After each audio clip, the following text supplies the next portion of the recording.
It's a huge deal, Liz. To put this into perspective, in all of time since Israel was founded,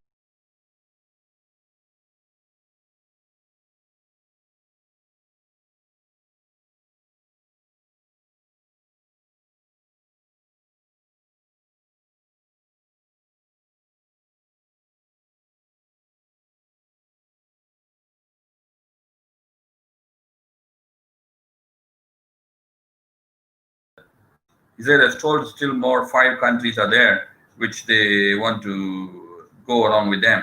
Ya, jadi kemarin kan ada perjanjian damai.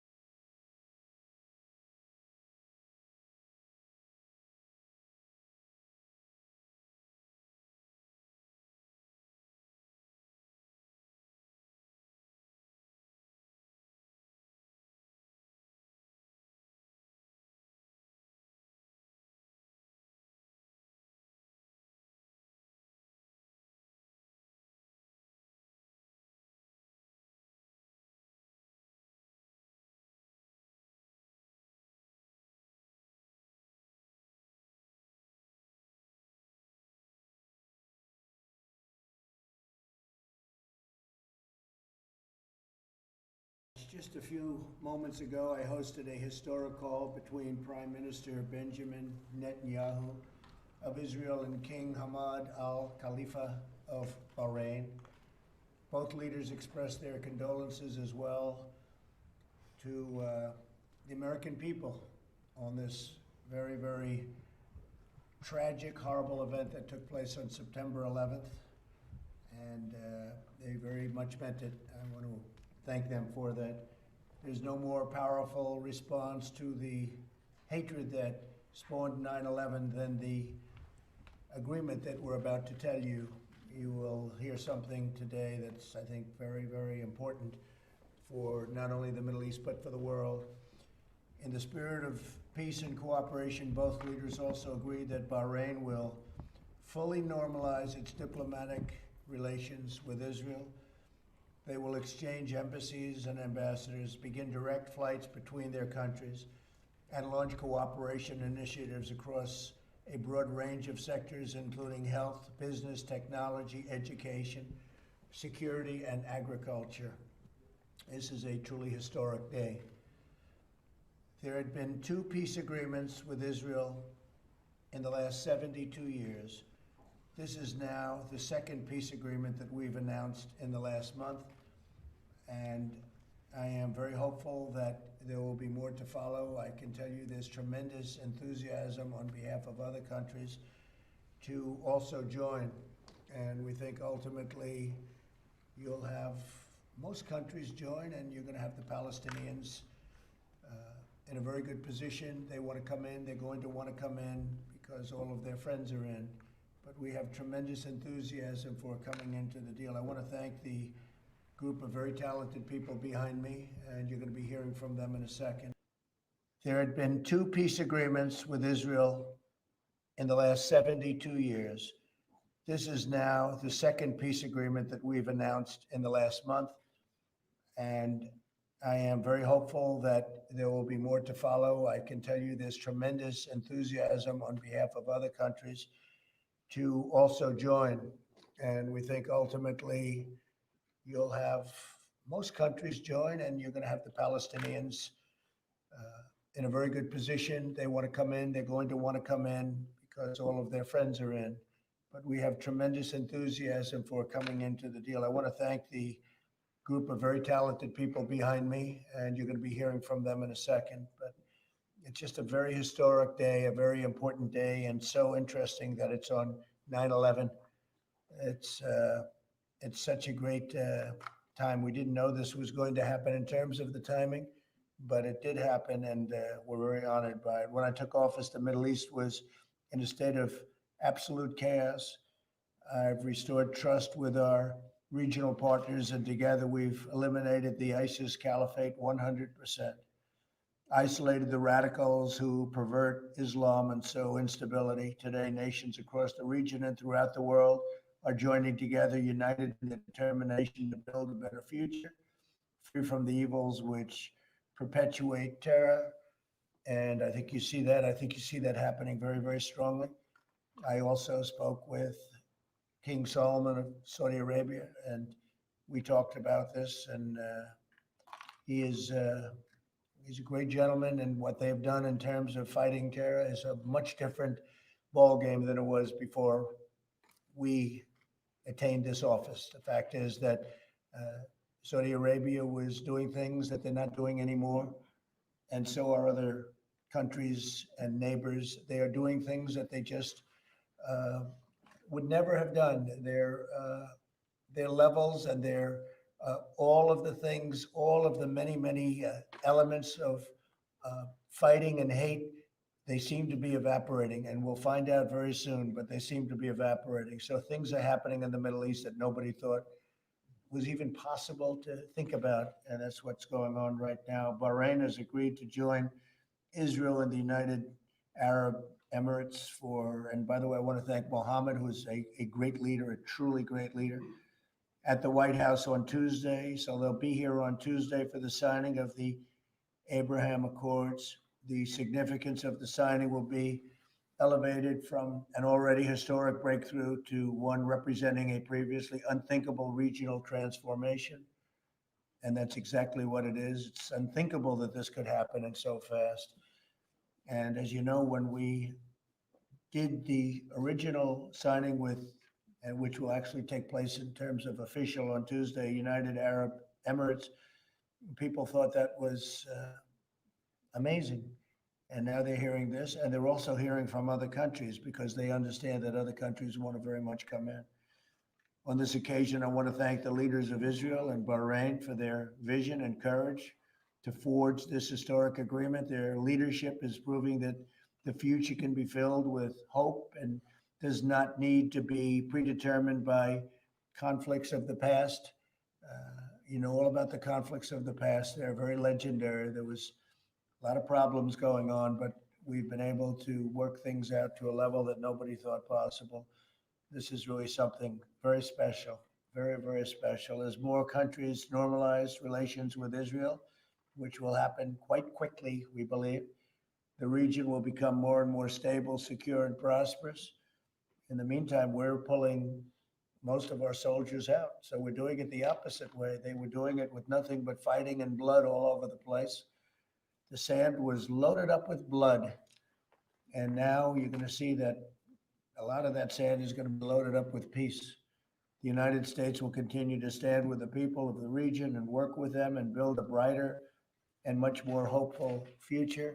So we're very proud of this. And as time goes by, I think you'll see more and more why. I think most of you realize how important it is. Even the New York Times was very generous in their praise of the original deal. And they never thought, I think nobody thought this was going to happen so quickly after the first. But they'll both be here on Tuesday. They're going to be signing.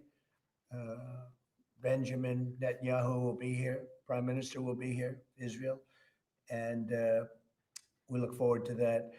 Just on this deal, because of the importance of the deal, we'll take some questions. But first, I'd like to ask Jared to say a few words and Mike Pence to say a few words and some of the folks. David, I'd like you to say something about it because it's so historic and these people have worked so hard and so long on it. This is really the culmination of a long period of time. Let's put it that way. I don't want to say how long, but it's a long period of time. It's a great thing. Jared, please. Thank you, Mr. President. And first, I want to thank you for your leadership on this issue. Your first foreign trip was to Saudi Arabia, where you outlined a vision for the region, and all of the promises you made on that trip and all of the things that you foreshadowed have occurred. It's been a strategy that you've stuck with, and I want to thank you for giving me the trust and confidence that you've given me in order to work on this file over the last years. And I think the results that we've achieved has been beyond anyone's expectations, and I believe that there's even more to come. I just returned from the region last week. I was in the Middle East, where I took the first commercial flight that's ever flown from Israel to the United Arab Emirates. That flight flew over Saudi Arabian airspace. It was the first time in 72 years that Saudi Arabia has now waived their airspace to allow commercial flights to fly from Israel back and forth. Bahrain then did the same thing. The United Arab Emirates waived a 48-year boycott on Israel, which was an incredible development. And there are now delegations moving throughout the Middle East, figuring out how to bring the people closer together. What President Trump has done here is unthinkable. He's brought people in the Middle East together. There's been these barriers that have existed that have led to so much instability, so much war, so much loss, so much hopelessness, and we're seeing so much hopefulness now coming. And I will say something that I never thought would be the case, which is that on this last trip, the amount of optimism that has happened, that we're experiencing in the Middle East, is truly incredible. So I just want to congratulate you. I want to congratulate the people of Israel. I want to congratulate the people from the Kingdom of Bahrain. I want to thank their tremendous leadership. And I also want to congratulate the people of the Middle East, because the first deal that you were able to accomplish was so popular that things are really starting to move in a really strong direction. And this makes America safer. It allows us to bring our troops home, and it allows us to work on bringing prosperity to American communities. So really, thank you for your leadership. Thank you. Congratulations Great on this job. great success. Great job. Thank you very much, Jared. Mike, please. Mr. President, I can think of no more fitting tribute to the heroes that were forged on this day 19 years ago, and all the heroes that were forged on battlefields ever since, than to see this peace agreement announced today. And Mr. President, I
Great, well said. Thank you very much.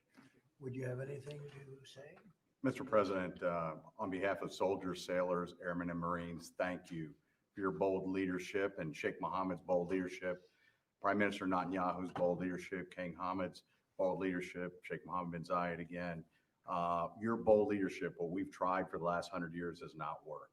I think it's very fitting that on September 11th, we honor those special operators that we've buried and lost with peace. And this is a way to beat terrorism at the end of the day. So we're honored and privileged, and thank you for your leadership. Well, they had a lot of bad thinking, a lot of bad concepts, a lot of things that I never thought were going to work. These were the ones that we were relying on to make the deals, and they wasted 35 years. They wasted many, many years. And they're the ones that have been critical of us. And look what's happening. Now they're all of a sudden saying, I think they made a mistake. They're all saying that about themselves. So I just want to thank this group in particular for staying here and helping us out and doing things that nobody thought could have happened. And under the old concepts of national defense or whatever category you want to put it under, that wasn't working and it was never going to work. And we changed things around very drastically, and then we started to negotiate. And the good news, and I look at David because you know it, you see it, you hear it. The good news is we have many other countries now in the Middle East that want to be in this, and that means peace because they're tired of fighting. You know, they can fight and they're all great fighters and they're warriors, but even great warriors get tired of fighting, and they're tired of fighting. And I can see things positively happening with Iran ultimately. I think that can all work out very well. And I think that so many great things are going to happen. And then we can also discuss the Palestinians. I think the Palestinians are going to end up doing something that's going to be very smart for them. And all their friends are coming into this, and they want to come into it. They want to come into it very badly. And I can see a lot of good things happening with respect to the Palestinians, which would be really wonderful, whether you were on their side or not on the side. People want to see it all brought to an end, and brought to an end quickly. So that's going to be very important. But this is a very historic day. Would anybody else like to say anything? Please, go, please. Mr. President, I just want to thank you and Ambassador O'Brien for giving me the opportunity to serve on the National Security Council staff and be part of something historic and be part of a team. Avi and Jared are tremendous leaders, and the opportunity to work with them to do something important has been the highlight of my life. And thank you for letting me do that, sir. And you've been doing this for a long time. You never saw anything like this, right? No, sir. We take a little bit of a different approach. Anybody? Please, come on, my friend. Mr. President, 19 years ago today, my father and I almost got caught in the crosshairs of that first jet that hit the Twin Towers. That event changed the course of my life. It led me to become a United States Marine, which led to other things that brought me through a strange path here. I want to thank you for the leadership you've shown. Walter Russell Mead recently wrote, he was quoting Churchill, who once said he got a bowl of pudding. He said, "Take it away, it has no theme." There's now a theme emerging in the Middle East. And it is the theme of what is possible from peace through strength, from not appeasing our enemies and holding our allies and friends close. So congratulations, sir. Thank you very much. And this is a very, very big day. Very, very big day. Would you like to say something? Yes, sir. Like Matt and many others, 19 years ago, within a month of the attacks of 9/11, I and others were conducting operations in Afghanistan. As General Correa pointed out, it's a privilege to be in different historic circumstances today, to be part of a tremendous team with an outstanding leadership. All of it possible, sir, because of your vision, because of your leadership and the relationships of everyone in this room. It's an enormous opportunity. It's something that no one can imagine, but it's an enormous privilege, and I'll always be grateful for it. So congratulations to you, sir, and thank you to you and everyone else here. Well, it is an honor to have worked with all of you. You're really talented people, incredible, and you are willing to be flexible. The word flexible is a very important word because we weren't going by the old standards and norms. We were going by standards that can get things done, but not only get them done in a much better way. And this is just the beginning. A lot of things are happening, and they're happening very quickly. People want to be involved, and they want to be involved. For the first time, I think some of you have told me the first time ever that you've ever seen anything like this, where they're rushing into an agreement. They want to be involved. They're tired of fighting, as I said. They're tired of fighting, no matter how they are, no matter how great a warrior they are. And you have some great warriors. I know most of them. but it's time. Thank you all very much. Thank you. Please. God said, what? Tuhan katakan Blessing apa? Israel is my desire. And whoever bless Israel, I shall bless them. Ya, diberkatilah Israel, dan siapa yang memberkati Israel diberkati. Hallelujah. Haleluya. So that's why, always when you pray, Sebabnya remember, kalau kita berdoa jangan lupa first start with Israel. mulailah doa bagi Israel. Don't start with your problems. Jangan mulai doa dengan masalah kita, Tuhan. Hallelujah.